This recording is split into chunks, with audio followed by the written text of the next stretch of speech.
থাকলে অবশ্যই ভালো হতো। This not my call, totally selector call. আমি জানি না কেন, বাট সিলেক্টর আমাকে কোনো কিছু নোটিশ ছাড়াই শামীমকে বাদ দিয়ে দিয়েছে টিম থেকে, without any notice. I think আমি এতদিন জানতাম যে একটা টিম যখন মানুষ হ্যান্ডেল করে অ্যাটলিস্ট ক্যাপ্টেন জানে যে কোন প্লেয়ারটা ইন হবে, কোন প্লেয়ারটা আউট হবে। বাট আই হোপ যে বাংলাদেশের প্রত্যেকটা প্লেয়ারই বেস্ট প্লেয়ার, যে জন্যই ন্যাশনাল টিমে আসে, যে 15 জনই সিলেক্ট হবে না কেন তারাই ভালো করবে। বাট আমি শামীমরে বাদ হওয়ার পিছনে কোনো রিজন আমি দেখি না, আর আমি এটা নোটিশও পাইনি যে কেন সে বাদ করেছে। বাট ও টিমে থাকলে ভালো হতো। আমার মনে হয় কোচ এবং ক্যাপ্টেনের জানা উচিত, সে জায়গা থেকে আমরা কিছুই জানি না।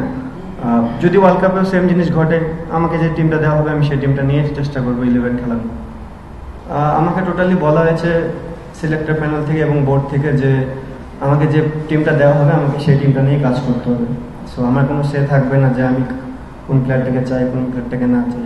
এতদিন জানতাম যে অ্যাজ এ যখন ক্যাপ্টেন হয় মানুষ, তার একটা টিম গোছানোর একটা প্ল্যানিং থাকে। বাট রিসেন্ট কয়েকদিন আগে জানতে পারলাম যে টিমটা আমাকে দেওয়া হবে, আমার কাজ হচ্ছে সেই টিমটাকে নিয়ে বেটার কিছু দেবো মাঠে। আমি অ্যান্সার দিয়ে দিছি। আর সেকেন্ড প্রশ্ন হচ্ছে, আপনারা কি এই সিরিজে খুব বেশি সাফল করবেন নাকি জাস্ট নিজেদের শেয়ার 11টা খেলানোর চেষ্টা করবেন? 15 জনের ভিতর যেটা বেস্ট 11 সেটাই খেলানোর চেষ্টা করবো। ক্যাপ্টেন, মানে সরি টু সেটাকে আবার একটু এই প্রসঙ্গে কথা বলতে হচ্ছে যে অ্যাজ এ ক্যাপ্টেন এটা মানে একটু বিব্রতকর কিনা যে অবশ্যই টিমের কোচের সাথে এবং ক্যাপ্টেনের সাথে ডিসকাস করে একটা টিম নির্ধারণ করা হয়, সামনে ওয়ার্ল্ড কাপও আছে। ওয়ার্ল্ড কাপের মতো স্টেজেও যদি আপনার সাথে কোনো কনসাল্ট না করে একটা টিম দিয়ে দেয় আর আপনাকে বলে এই টিম দিয়ে আপনাকে পারফর্ম করতে হবে, এটা আসলে একটা ক্যাপ্টেন হিসেবে একটু মানে ইনসাল্টিং কিনা ব্যাপারটা? ইনসাল্টিং এর জায়গা বলবো না, আমার মনে হয় কোচ এবং ক্যাপ্টেনের জানা উচিত, সে জায়গা থেকে আমরা কিছুই জানি না। যদি ওয়ার্ল্ড কাপেও সেম জিনিস ঘটে, আমাকে যে টিমটা দেওয়া হবে আমি সেই টিমটা নিয়ে চেষ্টা করবো 11 খেলানো। সবাই একটু অনসাইড ডমিনেট, আপনার পরে যারাই খেলেন সবাই গুড পয়েন্ট। আমার মনে হয় এটা আমাদের ভাবা উচিত। আপনার মাথায় যে বুদ্ধিটা এসেছে সেই বুদ্ধিটা যদি আমাদের উপর থেকে আসতো মনে হয় খুব ভালো হতো, বিকজ ইন্টারন্যাশনাল ক্রিকেটে আপনাকে রাইট হ্যান্ড লেফট হ্যান্ড করতেই হবে।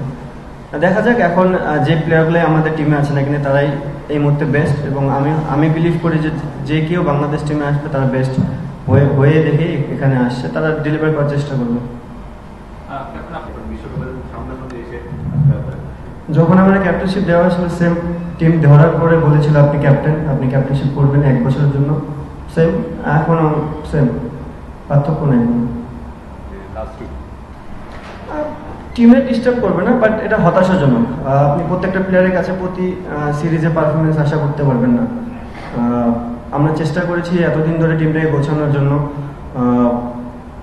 Why not? শামীম কিন্তু একটা সময় ছিল যে 2-3টা সিরিজে খুব ভালো এক্সট্রাঅর্ডিনারি ক্রিকেট খেলেছে, যেটা আমাদের দরকার ছিল। সেখান থেকে যদি শামীম বাদ পড়ে, এটা শামীমের জন্য হতাশাজনক। অ্যাজ এ ক্যাপ্টেন আমি সরি ছাড়া কিছুই বলতে পারবো না তাকে, কারণ আমি এক্সপেক্ট করি না কখনোই আমাকে 15টা প্লেয়ারই প্রতিদিন পারফর্ম করে দিবে। তাকে 2-3টা সিরিজ যখন পারফর্ম করবে না তাকে আমার ব্যাক দেওয়াটা উচিত। আমি রিয়েলি সরি যে আমি তাকে ব্যাক দিতে পারিনি। যখন দায়িত্ব নিয়েছিলেন তখন কি এরকম বলা হয়েছিল কিনা যে আপনি ক্যাপ্টেন হিসেবে পূর্ণাঙ্গ স্বাধীনতাটা পাবেন? যদি বলা হয়ে থাকে তখন একটা বোর্ড ছিল, এখন আরেকটা বোর্ড হয়েছে, এই বোর্ডের চেঞ্জকে একটা কারণ হিসেবে আপনি দেখেন? না, এরকম কোনো কিছু না। থ্যাংক ইউ ভাইয়া। পিচ দেখেছেন, পিচটা কেমন দেখলেন? সবশেষে এই ধরনের পিচে তো আসলে খারাপ ক্রিকেট খেলেন, বাট 3টা ম্যাচ হেরেছেন। আর এখন তো একটু শীত, গতকাল সন্ধ্যার পর টিম প্র্যাকটিস করেছে, আপনি ছিলেন না। ডিউটা কতটুকু সাফার করতে পারে, কতটা কতটুকু ইম্পর্টেন্ট, পিচটা কেমন দেখলেন? যতটুকু দেখেছি এখনকার ওয়েদার দেখে মনে হচ্ছে একটু হট ওয়েদার। যদি এই হটে খেলা হতো তাহলে একরকম হতো। এখন জানি না ডিউ কতখানি পড়বে। যদি ডিউ হয় তাহলে অবশ্যই ব্যাটসম্যানরা বেনিফিটেড হবে। Thank you.